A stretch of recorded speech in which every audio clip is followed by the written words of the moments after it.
December 15th, 2004, 39-year-old John Riebe was killed inside his Talmadge Road home. On August 5th, 2005, his longtime friend, Eric Babos, was convicted. It's been nearly 20 years, but many people question if police got the right man. Tonight at 11, our 11 Investigates team begins a 4-part investigation into the murder.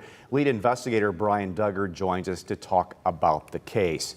20 years. 20 years. What brought your attention to this whole case? Yeah, you know, when you think about it, we've done a lot of wrongful conviction stuff, right? And this is one of those cases in those circles of people that we deal with. They always mention the Eric Babos case. You know, we don't think he did it. And they've always wondered that. And the family had seen what we had done with the guilty without proof case. They kind of reached out to me. And initially, I was kind of pretty skeptical about the whole thing. But, you know, the more I looked into it, you know, there's definitely questions there.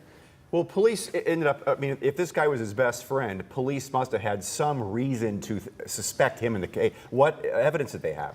Yeah, you would think that, but there wasn't any physical evidence really at the scene. When you think of DNA, stuff like that, there really wasn't. Now, there was some gunshot residue they found on his left sleeve, but there were issues with that because gunshot residue, for the most part, has been kind of debunked over the years as kind of unreliable.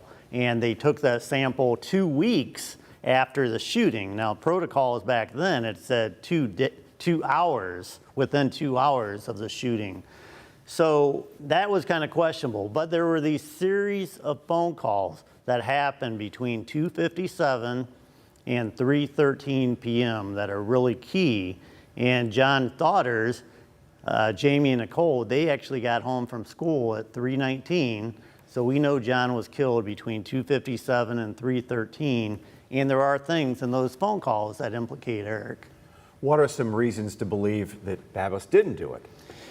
Well, yeah, and it goes back to those phone calls because there's a really interesting voicemail that we have a copy of, and which you'll hear later in the third or fourth part, where there's a background voice after it says 2:57 p.m. There's a background voice, and we actually got it amplified, and it seems to indicate that that person is saying, "or you will die," before, you know, John gets on the phone and he talks to his ex-wife.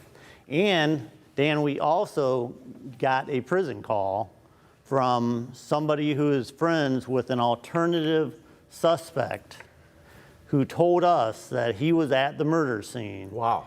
And his friend told him that he killed John Riebe. So tonight's part 1 at 11 o'clock, what's going to be in this story? Yeah, part 1, we really kind of wanted to just focus on the murder itself, kind of introduce people to the details, but we also wanted to focus on who John Riebe is and talk to his daughters, you know, Jamie and Nicole. They really are remarkable women. You know, they lost their father, who was a single parent at that time, when they were 12 and 13 years old.